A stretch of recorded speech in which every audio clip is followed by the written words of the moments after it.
As of last episode, I finally got the MR2 back on the road after 3 months of working on it, and now I want to do a bit of a simple video to recap what I've done, give a little test drive, and discuss what I plan on doing next and in the long term as of right now. A regular work video will come soon next, but I feel this is still important to at least see where I'm going next with the build. If you've been watching since day one, then you know most of this, but still, it's been a few months since the series started, so I'll do a quick recap of everything so far and include my total costs for each part as well. That way, if you're looking to do some of this stuff or you get an MR2, then you have an idea of what to expect. I bought the car in mid-August 2020. I had been looking for an MR2 for months, and the only ones I could find were either $1,000 ones with missing or blown engines, or the occasional nice one for like $5,000 or more. And the thing is, part of me wanted a Project One. I mean, obviously a mint MR2 would be great to own from the start, but then at the same time, we wouldn't have this series and I wouldn't learn anything. Even if I wanted to mod it or something, I'd feel like I was ruining a nicely preserved car by doing any custom work on it. Like with mine, it's okay that I cut apart the seats and re-sew them because it's like, well, they were pretty dirty and beat up to begin with. There's no guilt of ruining anything when it's all pretty bad to start. If anything, I feel like I'm more saving a beat up car. The one I ended up buying popped up in Seattle, an hour and a half away from where I live in Bellingham, so I jumped on it. I paid $3,000 for it, which at the time I was just relieved to find one that actually ran for under $5,000. The car definitely was rough, and the last owner had some very questionable taste in mods, but overall I think the price I paid was about fair, if not maybe a little on the high end, but running MR2s in my price range in this area were on the rare side, so I was fine with it. I mean, I still check the listings to this day, and there still hasn't been another one running to pop up for this low of a price. Again, it was in rough shape, but it at least ran well enough to drive an hour and a half away to our garage, fine enough. But anyways, I paid about $400 on top of buying it in order to transfer the title and register it. I removed the terrible aftermarket steering wheel and found a stock one around here for $100, but didn't realize it had a blue horn cover when I bought it, so I just painted it black with some $5 spray paint. I also painted the ashtray, which was worn out, and bought a $10 shift knob because I'm not a fan of the shape of the stock one. I actually managed to find someone who's willing to trade the obnoxious 17-inch gold wheels for the stock triangle MR2 wheels. They were a bit beat up, so I spent $100 to sand and repaint them myself, this two-tone graphite and silver color.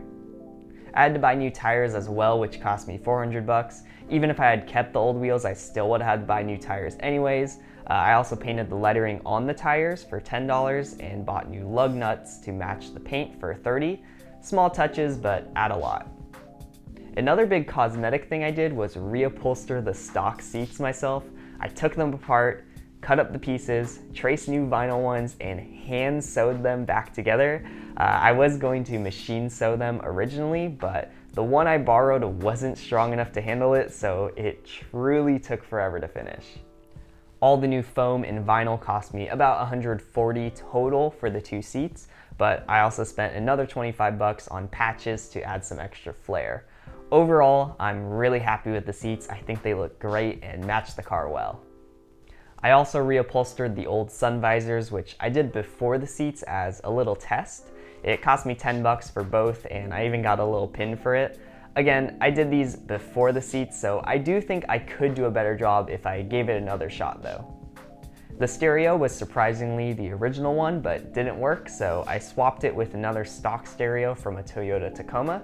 I found one off Facebook for $10, but the cassette player didn't work, so I found another one for $40, and this one actually worked fine. I like it because it's functional, but still looks like it belongs versus an ugly aftermarket one. Plus, it's a pretty fair price. Inside the cockpit, I also removed the annoying door buzzer. I've also bought $30 of Goo Gone because the car is terribly plasti dipped, so I've began to remove some of it, but haven't finished yet since I just now have gotten the car outside. it's just so bad I'd rather have the worn out real paint underneath than what is on here. And the last non-mechanical thing I've done is buy a $13 fire extinguisher, which I plan on mounting somewhere in the car. I've never owned one before, but with a project car like this, it's definitely a good idea to be safe. Now for actual mechanics, I bought a new speedometer cable. I was able to find an old one locally for 40 bucks, which is a much better deal than a custom made one for $100, which I've seen online. I had to replace the brake master cylinder because it leaked all over my frunk and caused a huge mess. I noticed the brakes felt off when I first drove the car, but it finally completely gave out after I garaged it. It cost me $80, but was crucial to the car. The car came with one of those open cold air intakes, but it had a cheap Spectre filter which looked really dirty, and the guy placed it right under the vent, which let rain get onto it. So I put a new K&N filter for $35 and made and painted a rain shield out of an old roofing material that we had in the junk pile out back. Honestly, I probably would have just kept the stock intake myself, but I'm not about to convert it back from this, so I'm just working with what's there. I also changed the oil and filter. I got a K&N filter for 12 bucks and Mobil One oil for 45, which was pretty overpriced because I bought it at a Napa across from our garage in the middle of nowhere versus one closer to home in town. The last owner also straight piped the exhaust, but I luckily was able to find a used stock muffler, cat, and exhaust pipe all for 50 bucks a couple hours away. The only problem is it's from an earlier MR2, so the O2 sensor ports are different, so I have to figure out what to do about that.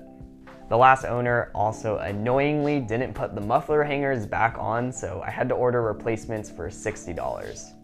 Lastly, I've spent about 10 bucks on miscellaneous new bolts, mainly for the underside of the car when I was installing the speedometer cable, since many of those bolts that hold the underside panels up are rusty and very prone to snapping over the years. I believe that's everything I've spent so far. I may be missing a small thing or two, but at least it's everything major. So I've spent around $4,600 total, including the car and all the parts, so I'd say I'm pretty happy with that cost so far. MR2s aren't the cheapest cars to buy, and mine still has lots of work to do, but it's coming along nicely with what I have done. I mean, the wheels and seats alone really add a lot to the car, and I'm glad I could do them fairly cheap myself and make them really nice. Really, the tires and registration have been the most expensive things so far, but you have to do that with any car. The car is almost daily driver ready if I just get a few more things together, so we're talking under $5,000 for a fun and retro daily, assuming nothing else major breaks soon. So that's about everything I've done so far. Admittedly, a lot of it has just been undoing crap the last owner did. Time and bad owners have not been kind to a lot of these MR2s, but what can you do? I've had the car for a few months now and have only actually driven it that once when I took it home.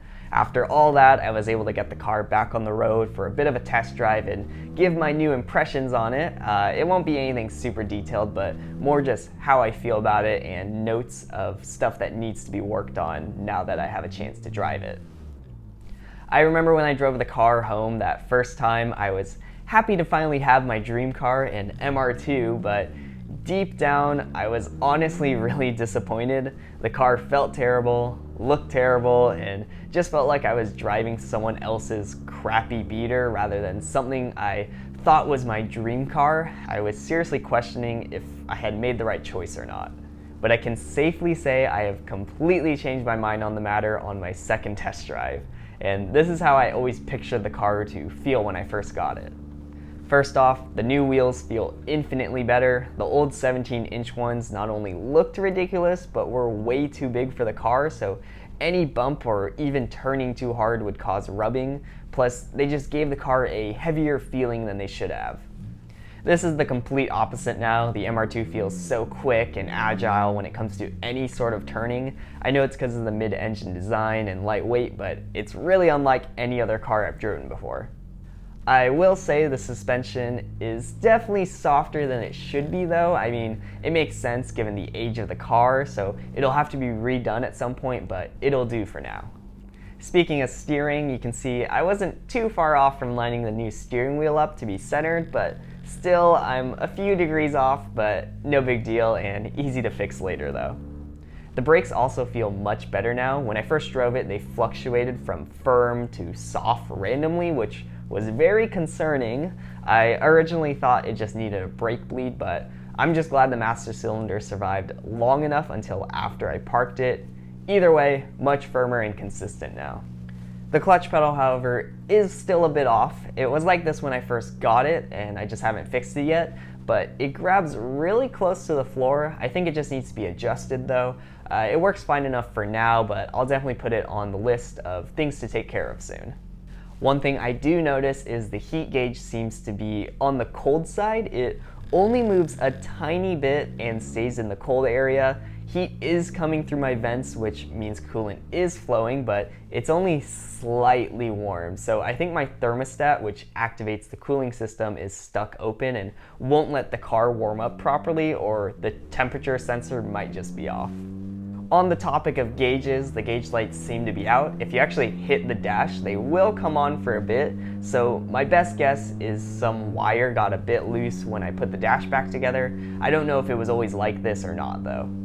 Another thing is the windshield wiper switch works, but is super wonky and will rotate past where it's supposed to and get off centered anytime you use it, and is a nightmare to mess with while driving.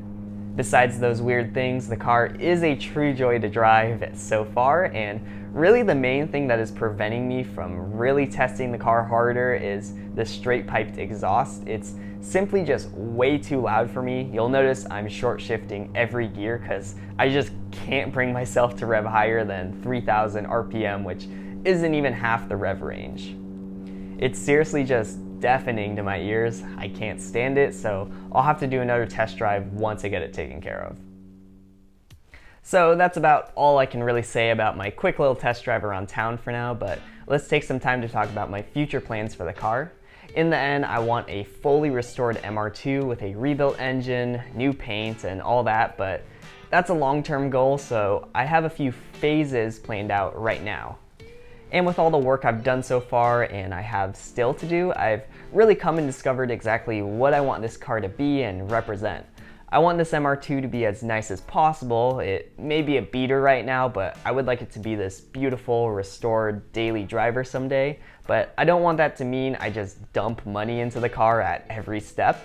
I simply can't afford it, and I don't want the series to be a throw money at it and watch sort of thing, because that's kind of what some people think of when it comes to cars. Instead, I want the MR2 to be something fully built by me. This way I can save money and make things customized to have my own special character. That's what I did with the hand-sewn seats with patches and two-tone painted wheels. Both cost relatively little and are unique to what I think is cool. Now, obviously, everything still costs money, but as opposed to if I just bought some $1,000 Sparco seats and BBS wheels and called it a day, well, anyone could do that, and it's not even really what I personally like. And of course, I'm not dissing anyone who does do that, but I just want people to know there are other ways to mod or restore a car than just that route. And the same applies to any mechanical stuff I do, like on the engine and suspension. I want to refresh and improve the performance of the car to be its best, but I don't plan on going overboard with crazy mods that cost a lot, but only really give a small boost in performance, especially as a street car. I'll get more into what those are later, and again, I want to do as much as I can myself for the experience and to save money, but obviously there are some things I'm gonna run into where it just isn't practical or possible for me to do without the resources or skills a shop has. And I hope the MR2 and series can fulfill all that and hopefully inspire some other people. Those are my thoughts on it right now, but we'll see if anything changes over time. I just really want the car to be a unique, custom MR2 that is my style, and I want the mods done on it to be tasteful and fit the aesthetic of the car. Even if some are more out there, I want them to be at least well executed. And with that, we can talk about what future work I plan on doing, both short and long term. Again, this is just my plan right now, so things could shuffle around or new things could always pop up. The first thing I want to do is get the car daily driver ready. This means finishing my full tune-up. I already did oil and air filter, but I still need to do coolant, transmission fluids, spark plugs and wires, distributor cap, belts, and fuel filter. Now, some of this stuff may not necessarily need to be done quite yet, but as a project car, I have no idea when these things may or may not have been done last, and from what I can tell from the last owner, this is not the best taken care of car, so I'd rather just start fresh on maintenance. Plus, as I mentioned in the test drive, I need to get my thermostat or temperature sensor figured out, which I'll probably just do when I do the coolant, and also the wiper switch needs to be fixed as well. As you know, another big thing is the exhaust, since I cannot drive the car longer than a few minutes with how it is now. I have an appointment scheduled at my friend's shop. He's gonna look at it and try to weld something together with the parts I have.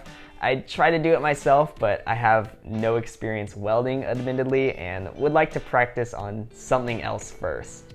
When I took the car out to drive, it started raining a bit after, so I also noticed the T-tops leak pretty bad. This is pretty typical, and I've started to look into what to do. There are a few levels of fixes, so I'll have to get that taken care of since I live in Washington and we're entering winter time now. Now that the car moves, I can finally take it outside to remove the rest of the plasti dip as well. Those are my immediate plans with the car, since they all revolve around general maintenance and making the car a daily driver. So next, I have some short-term goals to do after. These are all small things I can do to make the car look and feel nicer, mainly cosmetically, and should be pretty cheap. I want to reupholster the fabric on the doors to match the seats, make or buy new floor mats, possibly reupholster the whole carpet, try to fix up any cracks or imperfections in the interior, and do whatever little touches I can find. Plus, I need to make or find a new trunk liner since mine is completely gone. I also have some other fun plans that part of me doesn't want to spoil quite yet, but I'm also just really excited about them. I want to make new gauge faces, either custom ones or just try to restore the existing ones. I also want to experiment with custom LED taillights, since you can do like cool shapes. I think doing some neon looking lines to match the boxy look of them could be really cool, and maybe if I can even figure out how to do animated turn signals, that would be really crazy. I also think doing red underglow could be cool. Now, I know underglow seems to be a pretty love it or hate it sort of thing, but I think what I would do is have the red underglow door activated, so when you open a door, that side has like the floor light up red. It looks super futuristic, I think. The only thing cooler is if I had a fog machine, but you know, I'll have to see how the underglow looks in person. If it's lame, I'll just take it off. We'll see if I actually do the lights, but it's an idea. I'll probably come up with some other cool ideas as I go. Since most of that should be relatively cheap, I can do it while I save up for the bigger, long-term plans that cost more. This would be doing body work and paint, which I want to at least strip, repair dents, and prep myself, but I may bring it to a shop to do the actual paint, since I don't want to do all that work just to end up with a terrible job after all that. But we'll see. I will at least save a lot by doing the prep and stuff myself. I've debated what paint color to do quite a bit. I'm definitely set on doing a two-tone look, like red and white, where the car is mainly red but has white accents and decals on it, like there would be a white stripe going along the sides, and the side skirts would be white too, and maybe the spoiler or part of it. I think red and white is what I'm leaning towards, since my car is already red and that combo is pretty hard to go wrong, but I also am considering doing a white with mint accents. I think that could look super retro and unique. I even think maybe mint or cyan with white accents could be really cool too. But again, these combos are a bit riskier to pull off. Luckily, it seems I got quite a bit of time to think it over more though. I also want to save up for a suspension rebuild, including new shocks and springs. I don't want to lower the car a ton or stance it or anything, but tightening things up is a must for sure, especially since the stock ones are simply just old. I'll also do a brake rebuild at some point, so I'll rebuild and paint the calipers, install new lines, and all of that. And I do need to save up for a new windshield since mine is cracked. Not a huge rush, but still on the list to do. Now, you probably are wondering, what about the engine? Well, that all really depends on what happens when I start driving the car more. I can't get a good idea for the engine's condition quite yet, but it seems to run fine enough. I'll probably just keep it as is until something goes out. If it's something small, I'll do the repair, but when something major finally blows and a rebuild is in order, I've thought about a couple options. It all really depends on what goes wrong and when it happens. Ideally, I'd like to drive the engine as long as I can, but if it's sooner than I expect, I'll probably do a regular rebuild and clean up the engine and bay while I do it. But if I have more time to save up or some opportunity crosses me, it would be cool to pick up a second engine and rebuild that to swap in. It'd be nice to have a second 4AGE to rebuild on the side so I don't have to have too much downtime where the car is completely undrivable. But I'd also consider either a supercharged 4AGE, which came as an MR2 option, a 20 valve blacktop or silvertop 4AGE, which came later on other cars and are more powerful, or another regular MR2 4AGE but add a small turbo on it. Those would all be the most logical swaps since they're all 4AGEs, but I would also consider swapping a later MR2 engine like from the Mark II or Mark III. Again, it all really depends on when the engine gives out and where I'm at in life, so hopefully I have time to think about it more, but honestly, I most likely would just do a regular 4AGE rebuild with some performance parts, but obviously a supercharged or 20 valve swap would be cool, though more expensive. But hey, if anyone happens to have one of these 4AGEs lying around and wants to donate it or sell it for a good price, let me know too. Just saying. I think that's about it for my future plans as of now. I mean, anything can happen or change as we go, so you always gotta just feel it out, but man, I am happy with the car so far, and it's hopefully only gonna get better. Thanks for watching, and special thanks to my longtime patron, Lee, and my new ones, Larry and Dylan. That little extra income really makes a difference, and I'm extremely grateful. And if anyone else would like to donate to the channel or MR2, there's Venmo and Patreon info below. And if you want to get live updates on the car, you can check out my Instagram, also linked below. I post on my story anytime I work on it. Anyways, see you all next time for the next regular video, hopefully coming soon.